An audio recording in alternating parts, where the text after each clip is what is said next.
Assalamualaikum warahmatullahi wabarakatuh. Innal hamdalillah nahmaduhu wa nasta'inuhu wa nastaghfiruh wa na'udzu billahi minasyururi anfusina wa min sayyiati a'malina may yahdihillahu fala mudilla lahu wa may yudlilhu fala hadiyalah. Asyhadu an la ilaha illallah wa asyhadu anna Muhammadan abduhu wa rasuluhu amma ba'd. Semoga pada pagi hari ini teman-teman semua diberikan kesehatan sehingga bisa mengikuti perkuliahan sistem budidaya perikanan. Nah, pada mata kuliah sistem budidaya perikanan ini yang diampu oleh Bapak Dr. Andi Rahmat Rahim SPI MSI, saya akan mempresentasikan dengan judul pengaruh jenis filter dalam pemeliharaan ikan mas.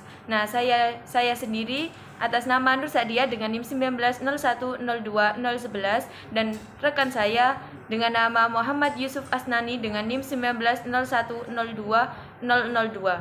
Sebelumnya kita akan membahas tentang kualitas air. Nah, air merupakan fungsi untuk menunjang kehidupan di dalamnya. Dari segi biologi, air merupakan media yang baik untuk kegiatan biologi dalam pembentukan dan penguraian bahan-bahan organik. Nah, manajemen kualitas air adalah cara kita untuk mengatur kondisi lingkungan pada kisaran yang dapat meningkatkan pertumbuhan dan produksi ikan. Nah, kualitas air dikatakan baik apabila air tersebut memiliki tingkat kesuburan yang sangat tinggi. Nah, air sendiri memiliki beberapa parameter, ada parameter fisika dan kimia. Di antaranya parameter fisika air yaitu ada cahaya matahari, suhu air, kekeruhan, dan padatan tersuspendi. Kemudian untuk parameter fisika sendiri terdiri atas komposisi air, salinitas, pH, oksigen terlarut, dan karbon dioksida. Cahaya matahari. Cahaya matahari memiliki peranan yang sangat besar terhadap kualitas air secara keseluruhan karena dapat mempengaruhi reaksi-reaksi yang terjadi di dalam air. Penetrasi cahaya matahari ke dalam air terutama dipengaruhi oleh sudut jatuh cahaya terhadap garis vertikal. Semakin besar sudut jatuhnya, maka penetrasi cahaya matahari semakin menurun. Kemampuan air untuk meneruskan cahaya ke dalamnya dipengaruhi oleh turbulinitas. Cahaya yang akan berubah kualitas spektrumnya dan turun intensitasnya setelah menembus massa air karena dispersi dan absorpsi yang berbeda-beda oleh lapisan air. Pada air murni, kira-kira 53% dari cahaya yang masuk akan ditransformasi ke dalam bentuk panas dan akan padam pada kedalaman kurang dari 1 meter. Suhu air. Suhu air dipengaruhi oleh radiasi matahari, suhu udara, cuaca, dan lokasi. Radiasi matahari merupakan faktor utama yang mempengaruhi naik turunnya suhu air. Sinar matahari menyebabkan panas air di permukaan lebih cepat dibanding badan air yang lebih dalam. Densitas air turun dengan adanya kenaikan suhu sehingga permukaan air dan air yang lebih dalam tidak tercampur dengan sempurna.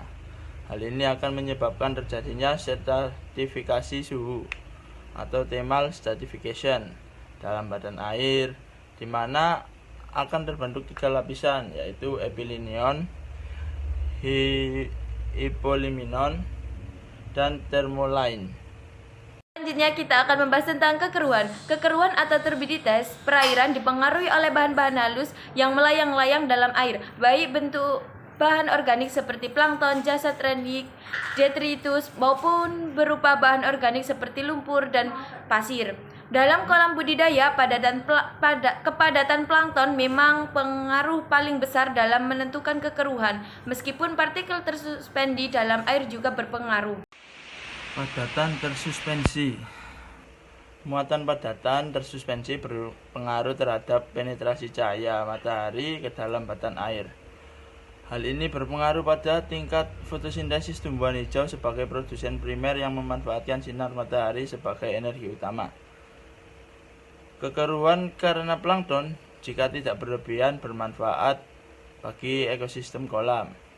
Jika densitas plankton terlalu tinggi, akan menyebabkan fluktuasi beberapa kualitas air seperti pH dan oksigen terlarut. Selanjutnya yakni kandungan air. Nah, Air ini memiliki 7 ion yang mendominasi sebagai zat-zat larut baik sebagai kation maupun anion, yaitu ada kalor, natrium, sulfur, magnesium, kalium, dan bikarbonat.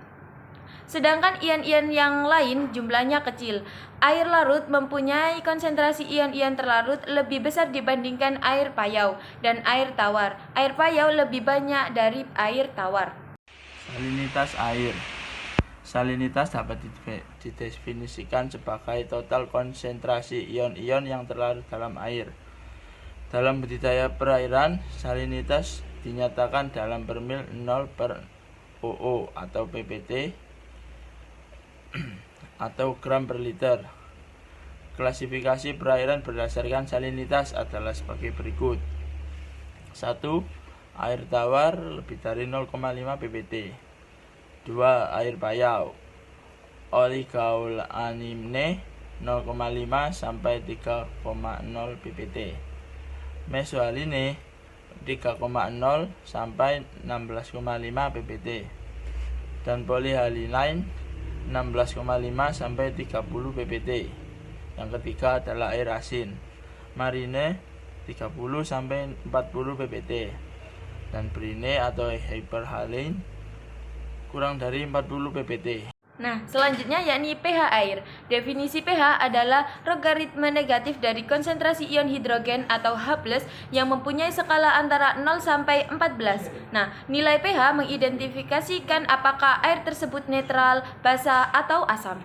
Air dengan pH di bawah 7 termasuk asam dan di atas 7 merupakan air termasuk basa. pH merupakan variabel kualitatif air yang dinamis dan berfluktuasi sepanjang hari. Pada perairan umumnya yang tidak dipengaruhi oleh aktivitas biologis yang tinggi, nilai pH jarang mencapai di atas 8,5. Tetapi pada kolam ikan atau udang, pH air dapat mencapai 9 atau lebih. Selanjutnya oksigen terlarut. Oksigen terlarut atau dissolved oxygen atau DO merupakan variabel kualitas air yang sangat penting dalam budidaya ikan atau udang. Semua organisme akuatik membutuhkan oksigen terlarut untuk metabolisme, baik ikan, bakteri maupun fitoplankton. Oksigen masuk dalam air melalui beberapa proses. Oksigen dapat terdifusi secara langsung dari atmosfer setelah terjadi kontak antara permukaan dengan udara yang mengandung oksigen 21%. Selanjutnya yakni karbon dioksida. Nah, sumber utama karbon dioksida dalam air adalah hasil respirasi organisme yang terdiri dari ikan, bakteri, dan plankton. Fitoplankton pada siang hari melakukan fotosintesis, tetapi pada malam hari melakukan respirasi. Ikan dapat hidup dengan baik pada konsentrasi CO2 di bawah 10 mg per liter. Pada konsentrasi 20 mg per liter, CO2 dapat mempengaruhi metabolisme ikan. Karbon dioksida merupakan bahan utama proses fotosintesis tumbuhan air. Tanpa adanya karbon dioksida, fotosintesis tidak akan berjalan. Karbon dioksida mempengaruhi pH air karena bereaksi dengan air yang membentuk asam lemah atau asam karbonat. Itu pH. Derajat keasaman atau pH untuk budidaya ikan mas air yang baik berada pada kisaran 7-8. Kelompok ikan mas ini tidak dapat mentolerir pH air di bawah 5 dan di atas 10. Yang kedua adalah suhu. Suhu yang baik untuk pertumbuhan ikan mas pada kisaran 14 sampai 38 derajat Celcius. Pada suhu di bawah 14 derajat Celcius dan di atas 38 derajat Celcius, kehidupan ikan mas mulai terganggu dan akan mati pada suhu 6 derajat Celcius dan 420 derajat Celcius. Yang ketiga adalah oksigen terlarut. Oksigen terlarut atau DO. Yang baik untuk kehidupan ikan mas ialah 3-5 mg per liter. Jika kandungan oksigen terlarut atau DO dalam media pemeliharaan tidak optimal, ikan mas akan membuka mulutnya dan selalu berada di permukaan air. Bahkan bila air tidak segera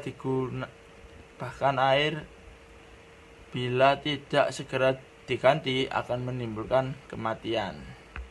Selanjutnya yakni pengaruh perbedaan filter terhadap pertumbuhan panjang ikan mas.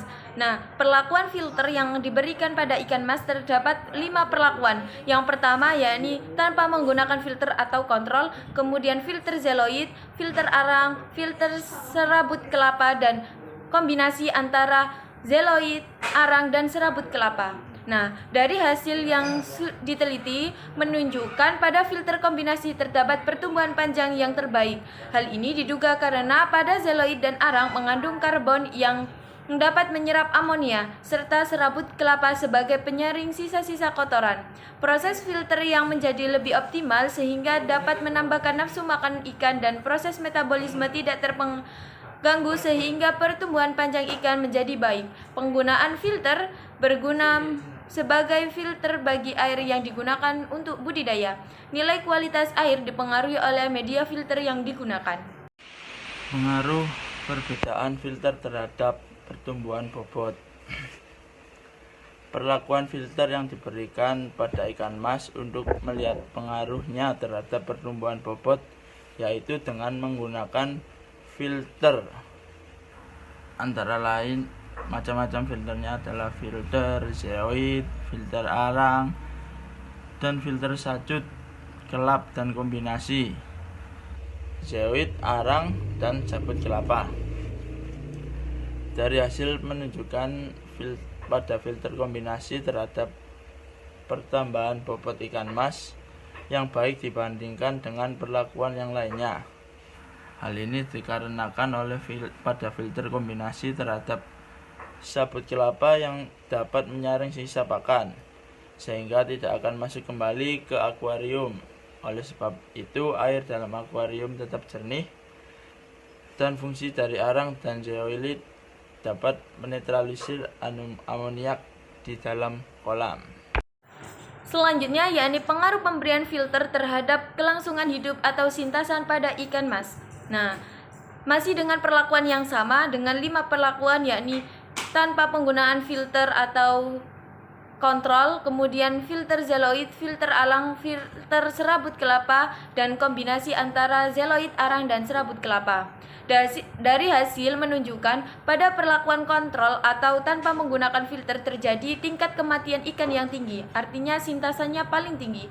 Hal ini bisa terjadi karena penumpukan sisa pakan dan feses yang mengakibatkan amonia tinggi sehingga ikan sukar untuk bertahan hidup. Itu saja yang bisa kami sampaikan dari kelompok 2. Nah, selanjutnya akan ada sesi diskusi yang akan kita lanjutkan di grup WA yang akan kami pandu untuk sesi diskusinya. Itu saja yang bisa kami sampaikan dari kelompok 2. Saya akhiri, wassalamualaikum warahmatullahi wabarakatuh.